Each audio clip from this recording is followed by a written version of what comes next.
Hey gang, Kevin here, Life22, and it is a beautiful, cooling, it's a melting, it's definitely thawing outside. Tomorrow's supposed to be some nice 50-degree weather, which, hey, all right, goodbye all you snow, expect flooding, yada yada, but you didn't come here for the weather report. You came here because I'm Kevin, and a lot of times I rant. The last 2.5 months have been sober during these rants, and there hasn't been a ton of rants. I'm ramping up the rants, but you're also probably thinking, well, it's getting close to Christmas time. You can probably hear church bells in the background, because it is, the church bells go off every 7 minutes. I don't think they actually are on an hour or 15-minute increment or 20 or 10. So, but regardless, it's getting close to the holidays, the church bells are ringing, and a lot of you are thinking back to 2 years ago. And 'twas the night before Christmas, and all through the district, not a student was safe. But I know a lot of you are thinking, oh man, he's going after Jeff, and no. I'm surprised you. I'm not going after Jeff. And I've actually had a lot of you guys are probably out there going, well, great, he's going to defend Jeff. Well, yeah, I am. Me and Jeff have butt heads over the years. I actually spoke to a couple people, and I know a lot of you were like, oh, I already read about this in the Times Herald. Did you? Did you read all of it? I know the Olean Star released something too. They're just, they're releasing stuff when they've gathered all the evidence. And I don't think they've gathered all the evidence. I don't think they can gather all the evidence, the same way that I haven't. But I wanted to let the dust settle a little bit to a degree a few days later. And I know I'm late to the punch on releasing the news that you probably already aware of, but it's not that. It's my take that you're here for. And we all know that. That's why you're all here, is Kevin's take. But also, I have kids in the district. I hear things. I know people in the district. I hear things that you normally wouldn't hear. I foil for things that nobody ever knows that Kevin foils for. It's so funny how people don't think that I send in requests. But I was speaking with somebody the other day, today actually, and it was funny because he said the same thing that I was already thinking. And my wife has already been thinking the whole time. It's like, yeah, but Jeff was always, I don't know. Because he used to give us in-school suspension, right? He was the disciplinarian. When I was in school, Jeff was the assistant principal. And he was the one doling out the punishments and dealing with the headaches. Right? I want to say, but when I was in high school, there was 3 total fights. In the entire school. There were 3 total fights. One involved the captain of the football team on prom night, and then the next day, that entire kid's family showed up at the school to beat him up. And one of the fights I was in, because a guy came towards me in the hallway and I struck him because I felt threatened. He would come at me quite often, and me and him have since made amends, and I haven't talked to him in a few years, but we're very cordial now. But it was funny because I was grabbed by the ear by one of the teachers. I can't remember her name. I think she was a science teacher. I got grabbed by her ear. Oh no, she was a history teacher. I got grabbed by her. She grabbed me by my ear and dragged me and Small Paul down to the office. And we had to go wait and talk to Jeff, and Jeff doled out a punishment. And I didn't think my punishment was fair because mine was in self-defense. If someone's coming at you in an aggressive manner, and even though you strike first, it's still considered self-defense. But that's when that was a different era. That was when the school district was, there is no self-defense in school. You are supposed to lay there and wait for someone else to defend you, which would usually be an administrator. So I think my wife got enough detentions and in-school suspensions for smoking on school grounds, or, smoking in the girls' room or whatever. And, it was just one of those things. A lot of us just had run-ins with Jeff over the years, and, we all turned out fine. And But we hold that animosity to a degree, right? And then, we get older, and some of us don't see Jeff ever again, and they still hold that animosity. And it's easy to hold animosity against somebody who isn't your family, right? So when your parents discipline you, they're your parents, right? They're your older siblings, they're your younger siblings, they're your uncles or your aunts. They're somebody you have to love and care about, right? As part of your family unit. So you're more reluctant to give any grace to a person whose job it is to be the school disciplinarian, to discipline students when they violate rules and codes of conduct. So that aside, years later, I served with Jeff's wife, Kelly, on the Common Council, and we still remain very cordial. I still in the back of my head, my emotional intelligence, I still but he was a douche in high school, right? And that's something I just got to get over. And that's me. And that's a lot of people. It's a lot of people. And that's, and so all this building to the fact that, just because Jeff was a douche when I was in high school, at least that's how I saw it from my side of the fence, right? From Jeff's side of the fence, that was his job. And so you can't be faulted for, if your job is to keep the students in order and create, law and order within the school district, if you're the executive branch, if you're administering the rules and the codes of conduct, you can't fault somebody for that. And that's just something I have to get over. And my wife and the people that I talked to that I went to high school with that had run-ins with them, people have their beefs. Was Jeff stern? Was he what you would call now toxically masculine? Yeah, but I get called toxically masculine, so people like that can go kick rocks. Jeff was stern because he had to be.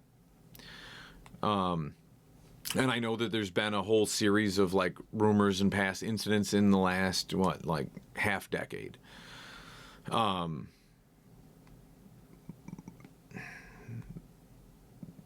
Do people argue with their coworkers? Do they get in screaming matches in parking lots? Yeah. But if you were to say Jeff's a jerk because he yelled at one of the teachers or something like that, because I know that happened a couple years ago and people talked about it and there's rumors circulating, and I don't know all the details on that one, but just because you don't like somebody or they suspended you in high school does not mean that you should be celebrating something that they're unjustly accused of. And that's why I'm here. That's why I'm here, because none of these facts are going to get out there. And we all know it, Jeff's career's probably over.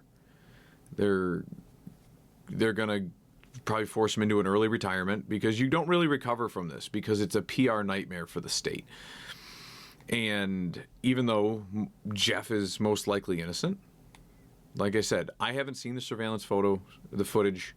I've talked to, dozens of people that have seen it, and every single one of them concur on the footage itself. And then there is areas that aren't part of the exculpatory evidence, so that is still foilable. And then I also have, like I said, I have kids in the district, and that's the tail end of this is what my real point is building towards, and how actions have consequences, right? And then what you as a community member or even a parent in the district should be looking forward to moving forward, because of, we can call this, what would you call this? You would call this a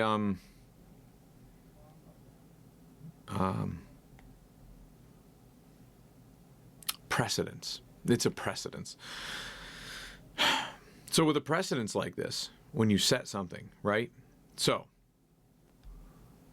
from interviews and discussions and probably doing more homework than at least the Times Herald, I know for sure, has. The assistant, so what happened on the day in question is that, and if you read the comments on Facebook, I can tell you that 95% of what people are spouting are incorrect. And when I say there's 5%, it's like, yes, there was Jeff, and then there was a kid, and that's about it. Jeff and a kid had an incident, and that's it. Like, that, out of all the stuff, like people putting their hands on their throats, people putting, the kid just minding his own business. And there's a lot of this nowadays. But this kid, who is quite a large kid, like he's a fat kid or something. No, he is he's well-built kid. I believe he's on the football team, from what I've gathered. And for fighting, this kid is on the football team, and for fighting, he is suspended 2 games into next year's season already because of fighting. He was suspended for this season, from what I've gathered, and now 2 games into next year's for fighting. So you have to take past history. Now, I don't know what causes, a kid to fight or lash out. I just know that the kid is built for football. He's like 2 1/4, 250 pounds. He's a big kid, and that's that's something that works in your favor later on in life when you need to lift things and do great things and play football and do stuff. But so I guess there was an altercation in the hallway, and the assistant principal had separated the two. Obviously, the aggressor, being the kid in question, was beating up on a kid that was significantly smaller, which, if you're a 250-pound kid in high school, I mean, it's not, odds are almost every kid is going to be significantly smaller than you. So that's not saying a lot, but he was using his weight to his advantage, and he was the aggressor and putting a beating on this kid. So, the assistant or the vice principal did what he was supposed to do and separated the 2 kids. And one goes in one office, one goes in another, and Jeff was notified across the school district, from where he was elsewhere in the building, and he was, okay, I'm on my way. And so from that point, I guess the aggressor, the kid in question, is getting irate, like, screw this, I'm out of here, I'm leaving, I gotta get to class, what have you. And he leaves the one office, and then he's in like a common office at that point, and he tries to leave, and people are like, you can't leave, you need to, we have an incident, we need to discuss this, call your parents, what have you. I believe, from what I gather, like, the schools are supposed to have an SRO. He was out running errands, because that's what they do now, right? They're partially truancy officers, and I'm not faulting the SRO for getting an assignment from the school district and, can you deliver this certified mail or drop off a laptop? I know they do that because they have downtime and stuff when school's not in session, but I guess he wasn't on site at this point. And as the student was getting irate and attempting to leave the office, I don't know,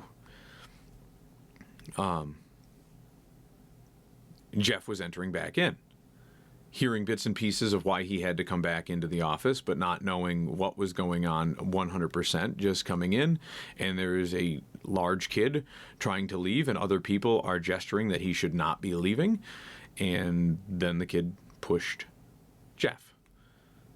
And apparently Jeff pushed the kid back. The kid's arms went up, I believe, when he was being pushed back, and Jeff bear hugged him. From the video footage, from what I hear, there is no even like moment where hands are going up to a throat, where hands are going anywhere than a bear hug. He is a massive kid. You will need to restrain him if you keep your head down. This is what they teach us in jiu-jitsu. You keep your head down. So if the kid starts striking you, what's he gonna do? He's gonna hit the back of your head. You hold in tight and you restrain the kid, because he's trying to leave. Now, also during this time period, it is between classes.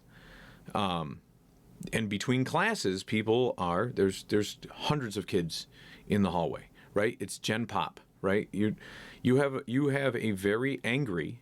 And so if you're Jeff and you're trying to make heads or tails of this, and you're just getting, like, maybe you get bits and pieces of the details as you're rushing from wherever you were in the building to come help assist with this situation, before it even got to this kid is now irate again. He just got into a fight. He has a past history of aggression. He's showing aggression, and he's there's other students in the hallway. Is Jeff aware at this time that the other student is in the other office? Is that student at the nurse's office? Jeff is just arriving. So does he know? Who knows? Right? But this uncertainty is he trying to go get that other student? Could he go out in the hallway and these are things that he is charged with. He's charged with the safety and well-being of all the students in the building, being the principal of that facility. And that's a big responsibility. And so if one student is threatening other students, like, your job is to make decisions, and they're on the fly sometimes, and the decision to protect the other students by, like, keeping this kid in the in the office and trying to calm him down. But right now it's pretty irate, so we have to get him to a state where he is not irate. We have to get him to a state where he is, like, in a spot. Then they can, reach out and talk to his mother and discuss with, like, whoever. Like, the other kid should be able to press charges. You know what I mean? He was whooping on him. He was an aggressor. These are the different things that come into account. So Jeff bear hugs him. They get, obviously the situation kind of de-escalates relatively quickly when the kid is kind of subdued, right? Like, you get in a bear hug. Like, Jeff's not a huge guy. I want to say this kid probably outweighs Jeff, but Jeff is stocky. So he's short, and he's probably deceivingly heavier than he would look just because he is shorter. But he is a stocky guy, and I'm sure he's got a lot of muscle under there, and he can probably, get a good bear hug in and restrain a student. It's probably not, like, largely in his job description, but it is something you have to do when you are charged with the protection of the other students in the building. From FOIL requests and in questioning and other things, and talking to students I know that go to the school, students that I have that go to the school, things like that. Apparently, they notify the parents. I believe the mother came in. They, discussed the situation. Was very apologetic. There's footage to confirm this. I'm obviously waiting on it to be presented. And very apologetic. And I know that'll also be used, hey, I saw the footage, because they obviously, when the parents come in, they asked, they pretty much bring the parents up to speed. That's what they did when I was in high school. Like, I don't know why they wouldn't, in a scenario like this. And, I'm so sorry that my son did this, and yada, yada. My issue is when within less than an hour of this mother, leaving the school, taking her son, and going to the police department. Like, if you're super apologetic, and then you're, I'm sorry that my son acts this way, I'm sorry that he did this, I'm sorry, and then you immediately go to the police department when you've kind of admitted fault, or you're admitting fault on behalf of your son, and and then you file a police report and file charges against the administrator who is trying to protect the other students. And the charges that were pressed against Jeff are like class 2 harassment, which you're stretching. You're really stretching on what he was actually charged with from like the statutory minimums in which you can allow to press charges, right? Because they are kind of unfounded, and you're stretching to get them. And that's why this podcast is probably going to go on for a while, because the statutory claims, from what I gathered, the minimum is like, forming to harass, annoy, different things like that. That is not why Jeff restrained the student. It was not to intimidate. It was not this or that. It was to de-escalate a situation that there was no law enforcement, no other authority in the room that was able or willing to handle, and Jeff was the next best thing. And the students should have been glad to have him. And I'm sure a lot of them are. Not the ones that get in trouble for needing to be disciplined. But, so he was arrested on a very loose interpretation of that statutory, like, minimum standard that has to be met for harassment, not choking, not obstructing an airway. These are the different charges. There's a lot of rumors out there that Janelle Morris, the superintendent, is using this to oust Jeff, because Jeff is more, he's more conservative and Republican leaning, where Janelle is left leaning liberal, and that's actually not true. From all available metrics, I've never spoken to Janelle, but of all available metrics from people that know all parties involved and deal with the administration and deal with Janelle and deal with Jeff, Janelle appreciates Jeff's ability to run the facility the way that he can. And that's why a lot of people actually, as much as everybody gripes that we pay Janelle too much money, we could have a lot worse of superintendents. In the past we have. I'm sure in the future we will. But she lets, the one compliment that a lot of people have given were that she lets her administrators administer to their facilities. She lets each one of them, she delegates. It's their building, she lets them run it. She oversees, keeps in checks, provides guidance, and that's what a good leader does. So I'm not going to fault Janelle on that, and I want to dispel that rumor. I don't believe that Janelle was even going to, formally, discipline him. Why would she? He was doing something that, nobody else was doing, but it needed to be done, and she, we want take charge leaders in your district. You want people that lead by example, people that the students can look up to and say that's a leader. So, that said, let's turn to the student a little bit. Obviously he's under the age of 18. This is a free country. I can drop names if I'd like to, but I prefer not to. And that's why I also will not be, I'm sure any one of you can figure out who the mother and father are. And I know the mother. I've dealt with her a few times through some of her prior employments. We've always been cordial. We've always gotten along. I don't have anything negative to say about her, other than, a lot of this stuff that's coming to light. Would I have done things differently? Of course.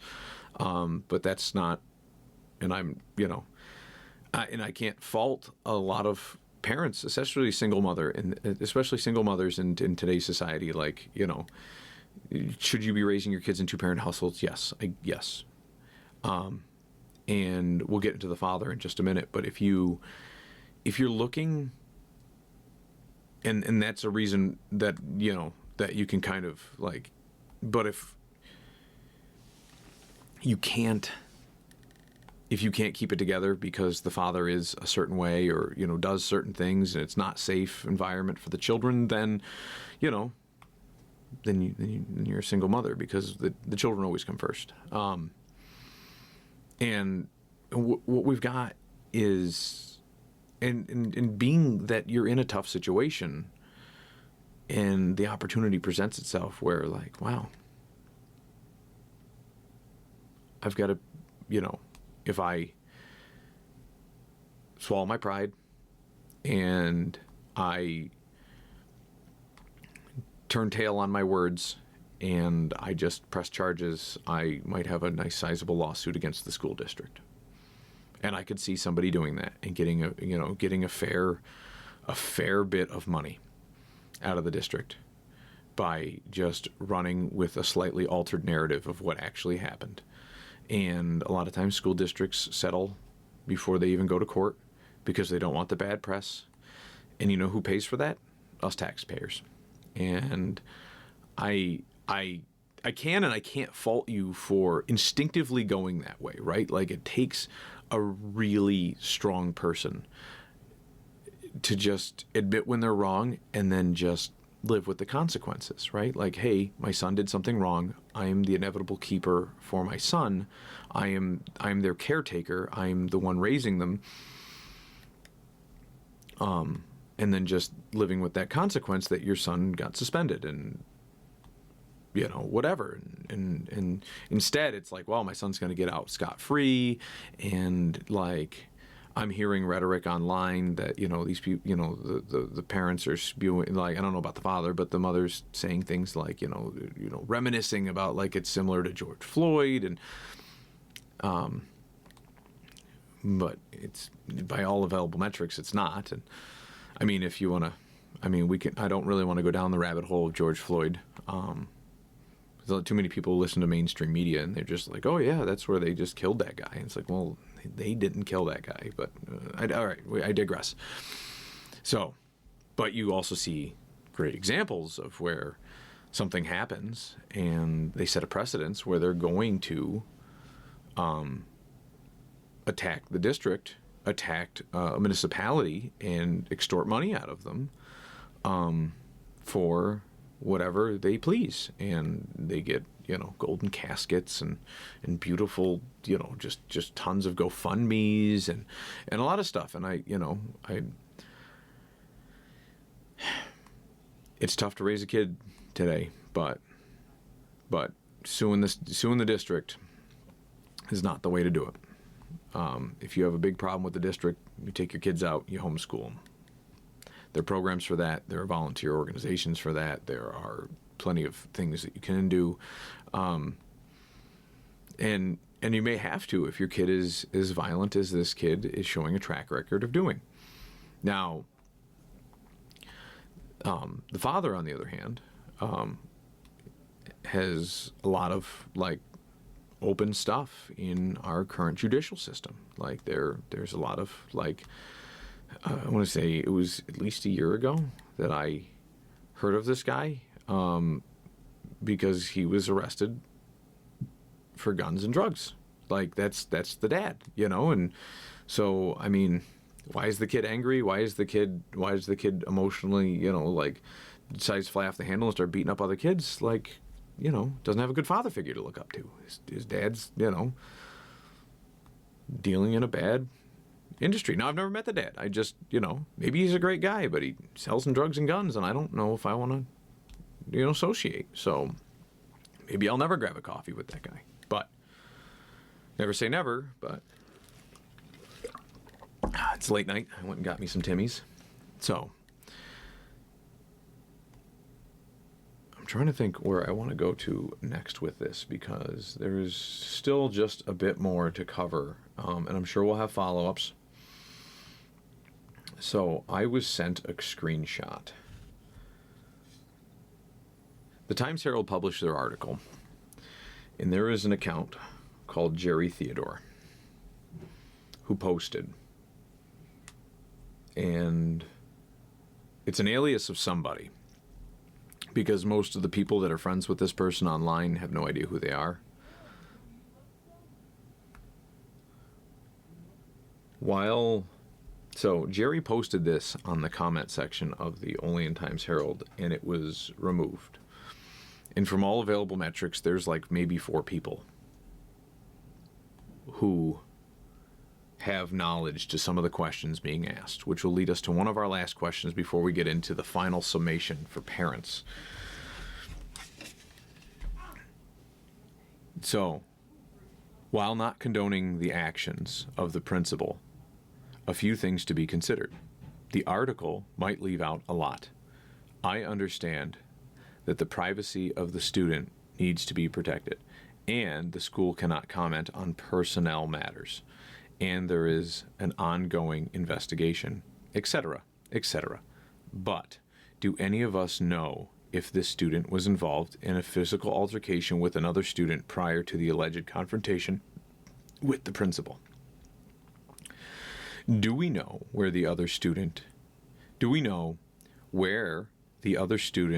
involved in the physical confrontation was within the school?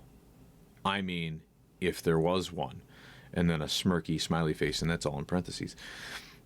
Do we know if the student that the principal, quote unquote, put his hands on was going to seek out the other student, ? And these are all things we've already discussed and raised. Do we know if the student / victim was amped up and emotional, ? Right? So these are all things that go into course of Jeff's head, right? And this post was taken down. It got screenshotted before it got taken down, and we don't know which side took it down. Was it the alias account, or was it the Times-Herald? And the Times-Herald is, I love how, quick side note, you can't have a like, I'm expecting comments. I'm expecting people to fire at me and question me and a little bit of backlash and what have you.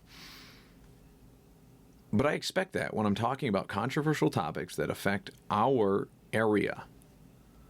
They affect the people that are in the district that are supervising my children.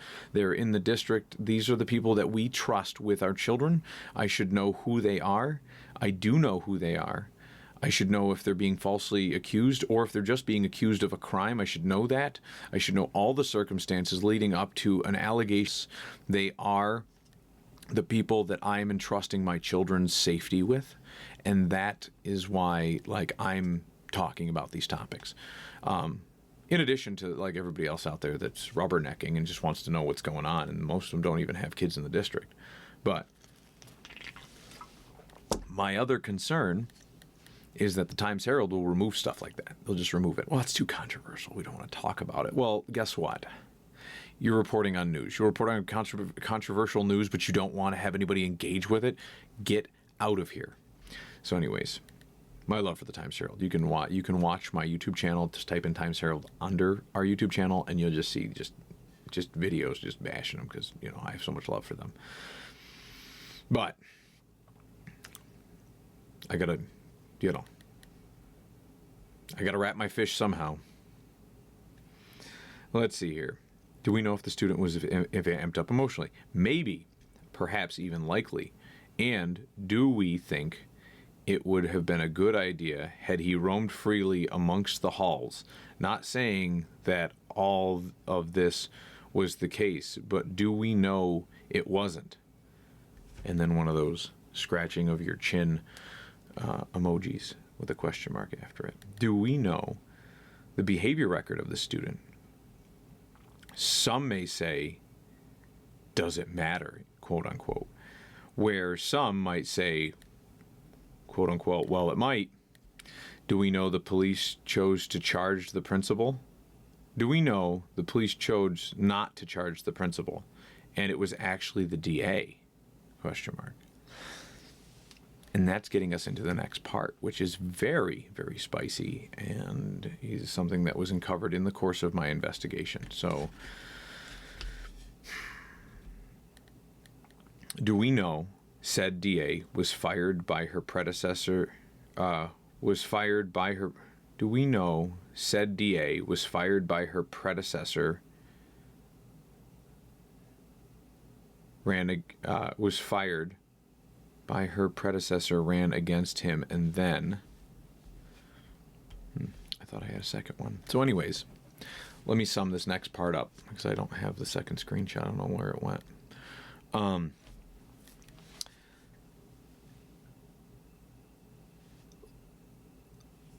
Lori Riemann is the district attorney currently, and on January 1st, well, it maybe she wasn't. Maybe that's the part I'm forgetting from the next screenshot. Lori Riemann's not running for district attorney again. She's just out, and it will be Ashley Smith. And we'll have more on that later in the show on a different date. But what this alias, Jerry Theodore, is pointing out is that before Lori Riemann leaves the county in her position as the district attorney, I believe it has to be voted on that she gets health insurance for life. She's not like a legislator, where if you're a legislator for so many terms, you get lifetime health insurance. And it was denied by the county chair, which is Jeff Andriano's wife, Kelly Andriano. She went on to become a county legislator, and it was declined. And so it's funny that one of the final acts of Lori Riemann is to charge Jeffrey. And it doesn't pass the smell test to be too coincidental that the police department were looking at these charges that we've discussed earlier and said, this is a stretch to meet the minimum standards. If you know any of the police officers in Olean, if you know any of the investigators and the street crimes guys and any of these different people that work under the PD, more in the investigation side of things, that these guys are the ones, like, you know what I mean, the higher up of the police department, they are not willy-nilly going to just charge people with like frivolous crimes and lag down the courts and lag down their OT on their budgets. Like, their job is to do their job and do it well. And this is such a frivolous stretch on what meets the minimum standard for second-degree harassment or whatever he was charged with that meets this mark. And but who can override the police? The district attorney's office. And did the district attorney's office choose to do this? It appears so. And that's why something I heard in politics during COVID, and I didn't like it, but people use it. Never waste a good crisis. So now you have this incident, and people are crying George Floyd, and you've got Jeff in Jeff in a bind, and people are getting ready to get the stockades out and get the guillotine sharpened up and whatnot and behead him. And why not? Why not help? Why not pour a little gasoline on the fire? Oh, it's just water, right? Because you've got a bone to pick because you didn't get free health insurance. You're going to ruin a man's life over free health insurance for yourself. How selfish. No love lost here.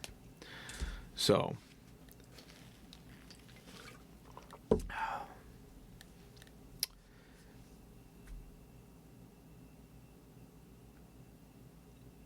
I spoke with one of my children who goes to the high school, and she said, Dad, if you're going to talk about any of this stuff, you need to talk about how this isn't the only fight that happened in the school. This isn't the only fights that happen. They happen all the time. We can't put actual criminals in jail. We have kids that aren't are being raised in two-parent households. The moral fabric of our society is coming down around us. The school is a jungle. Fights happen every single day. Like I described earlier in this podcast, like 3 or 4 fights that I can remember the 2 years that I went to Olean after I moved here. And I graduated from Olean High. One of those fights was me, and I discussed that, right? And I'm sure that there was fights after school at Oak Hill Park, but they didn't take place on school grounds that often. Not while Jeff was there. And if they did happen, like Jeff made sure he'd send a message like, you know, you're suspended. You think you can smoke in my school? You're suspended. You think you could smoke like within 10 feet of my school? No, you're suspended. Like that's what you needed. You needed a strong leader, and that's what we had. And we didn't have any fights in our school. And now they keep loosening, and they keep putting more and more chains on guys like Jeff, and they keep loosening everything around the kids. The kids are there to learn. They're not there to pick fights. They're not there to smoke cigarettes. They're not there to do drugs.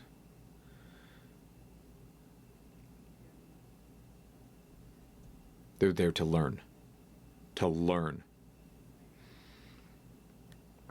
So just this Friday, this past Friday, before my daughter even got to her first class, she said she was arriving at the school, and some kid was beaten so badly he had to be sent to the hospital. Not by the student in question, from the Jeff incident. Not by Jeff. Not by anybody, but another student. So 2 separate students, separate from the initial incident, separate from the Jeff incident, separate. 2 completely separate students. They might know each other. They may be friends. I don't know. I'm just saying that we talked about student A and B getting an altercation, and then Jeff stepping in after the fact. We talk about, now we've got student C and D, completely unrelated.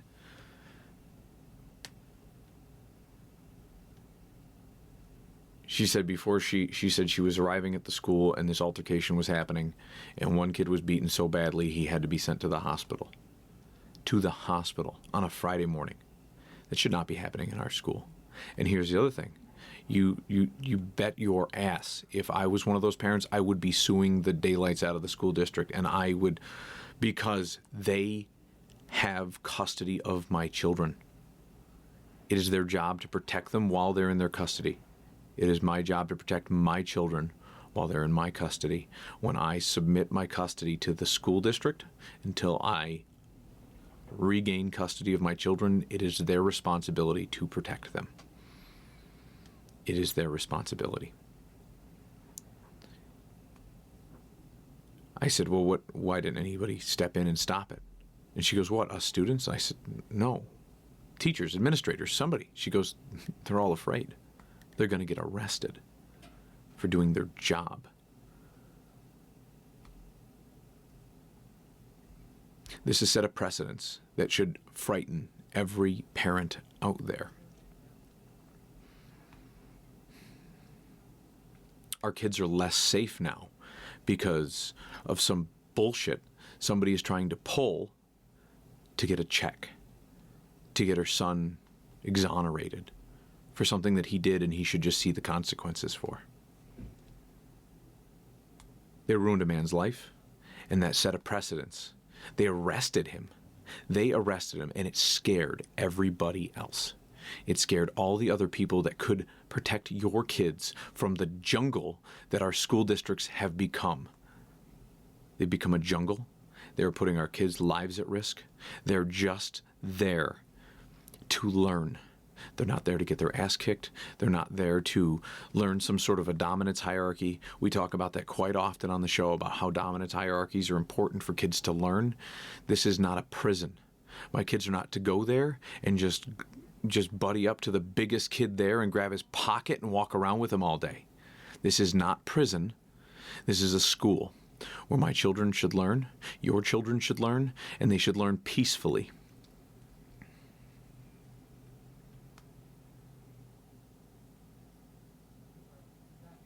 This is a sad day. That's why I had to speak. That's why I had to bring this forward. There's a lot that I've uncovered. I'm sure there'll be more. When my FOIL requests come through, all the footage will be out there. I think they should release the footage now.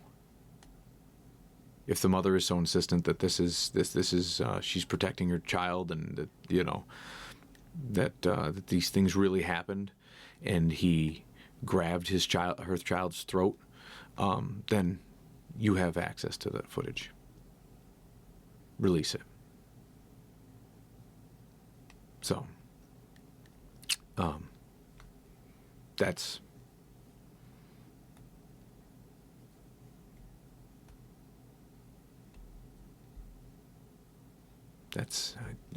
I'm stumbling now. Kevin usually is not a loss for words, and I'm at a loss for words. So,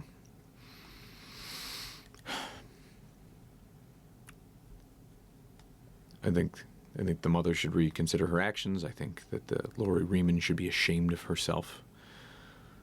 Leave your position with dignity.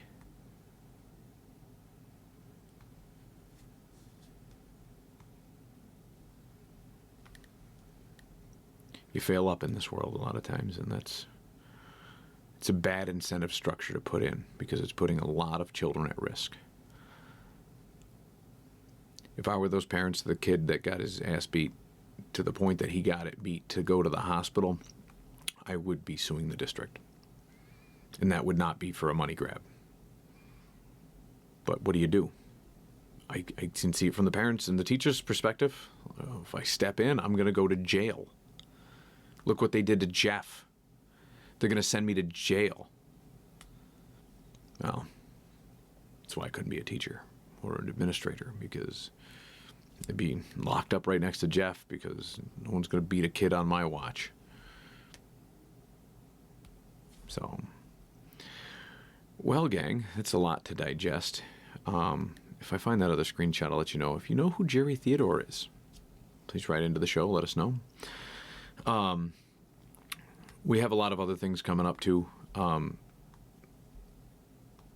I know it's getting close to Christmas time, but before the first of the year hits, I do have some other things I'd like to get off my chest, and we will do that on a different day. We're running close to an hour on today's show, but I do want to thank you all for listening. And if it walks like a duck, and it talks like a duck, and it sounds like corruption, and I pointed out here on the show, I think that should warrant an investigation. I really, like, there's some stuff that's going to happen that, like, and I'll explain it, I guess, on a later date, I suppose.